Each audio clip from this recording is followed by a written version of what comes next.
बात दिल्ली की सियासी तपिश की करते हैं। अब चारों ओर ये महसूस होने लगी है चुनाव आयोग की ओर से दिल्ली विधानसभा के शेड्यूल का ऐलान होने में भी हालांकि वक्त है, लेकिन राजनीतिक दलों ने अपनी रणनीति के संकेत देने शुरू किए। दिल्ली के पूर्व सीएम अरविंद केजरीवाल के इस ऐलान के बाद कि वो अकेले ही 70 सीटों पर चुनाव लड़ेंगे, ये तय है कि दिल्ली की लड़ाई इस बार भी त्रिकोणीय दिख रही है।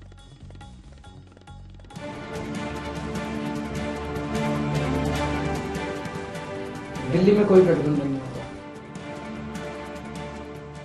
ये वो ऐलान था जिसका हर किसी को इंतजार था। दिल्ली में कोई गठबंधन नहीं होगा। हरियाणा और महाराष्ट्र में कांग्रेस की हार के बाद अंदाजा तो हर कोई लगा रहा था, लेकिन पूर्व मुख्यमंत्री अरविंद केजरीवाल की तरफ से औपचारिक ऐलान होने के बाद अब तस्वीर साफ हो गई है। विधानसभा चुनावों की अब सुगबुगाहट शुरू हो गई है, गठबंधन की लगातार बातें चल रही हैं, तो क्या दिल्ली में कोई गठबंधन नहीं होगा? विधानसभा चुनावों की अब सुगबुगाहट शुरू हो गई है, गठबंधन की लगातार बातें चल रही हैं, तो क्या दिल्ली में कोई गठबंधन नहीं होगा? वैसे भी पार्टी के ज्यादातर नेता कांग्रेस के साथ तालमेल के हक में नहीं थे।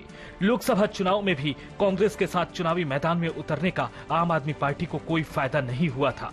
अब आम आदमी पार्टी पूरे दमखम के साथ 70 की 70 सीटों पर अपनी ताकत आजमाएगी। पार्टी ने कई उम्मीदवारों का ऐलान भी कर दिया है।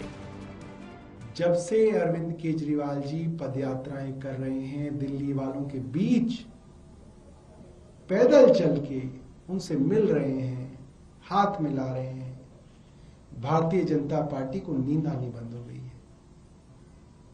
उनको दोबारा तीसरी बार दिल्ली में हार नजर आ रही है, और जब आदमी हारता है तो बेईमानी करता है। उधर बीजेपी ने भी दिल्ली चुनाव को लेकर रणनीति बनानी शुरू कर दी है। बीजेपी ने अपनी चुनाव संचालन समिति की पहली अहम बैठक की, जिसमें प्रमुख सदस्यों के अलावा सांसद, पूर्व विधायक और जिम्मेदार पदाधिकारी भी मौजूद रहे। केजरीवाल के अकेले लड़ने के ऐलान के बाद बीजेपी भी दिल्ली के मुद्दों को उछालने में जुट गई है।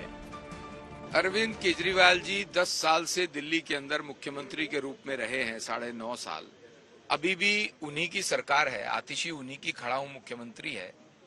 जब ये आज जनता के बीच में अगले इलेक्शन के लिए जा रहे हैं, तो जनता इनसे सवाल पूछ रही है कि आपने पीने का पानी साफ क्यों नहीं दिया, आपने दिल्ली के अंदर जो इतना बड़ा प्रदूषण है उसके लिए क्या किया, आपने हमारे यहाँ की सड़क, नाली, अब तो कॉरपोरेशन भी इनके पास है, कूड़ा साफ क्यों नहीं किया।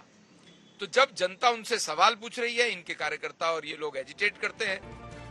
उधर हर किसी की नजर कांग्रेस पर टिकी थी। आम आदमी पार्टी के साथ तालमेल के संभावनाओं के खात्मे के साथ ही कांग्रेस ने भी पूरी ताकत दिल्ली में लगा दी है। विधानसभा चुनावों के मद्देनजर कांग्रेस ने रविवार को रामलीला मैदान में रैली आयोजित की। एक रहकर इस संविधान को बचाना होगा, और हर पार्टी के लोग अपने अपने हिसाब से काम कर रहे हैं।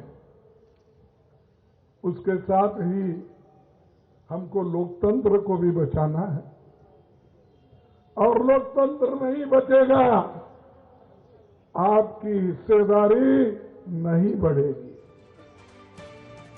जैसे जैसे दिल्ली का मौसम सर्द होता जा रहा है, सियासत की सरगर्मियां चुनावी फिजा को खुशगवार बना रही हैं। वैसे अभी तो आगाज ही हुआ है। दिल्ली की राजनीति अगले 2 महीने में कई बार करवट लेगी, कई बार मौसम बदलेगी, और जाहिर है पाला बदलने वालों की भी कोई कमी नहीं होगी। आशुतोष मिश्रा के साथ सुशांत मेहरा, दिल्ली आज तक।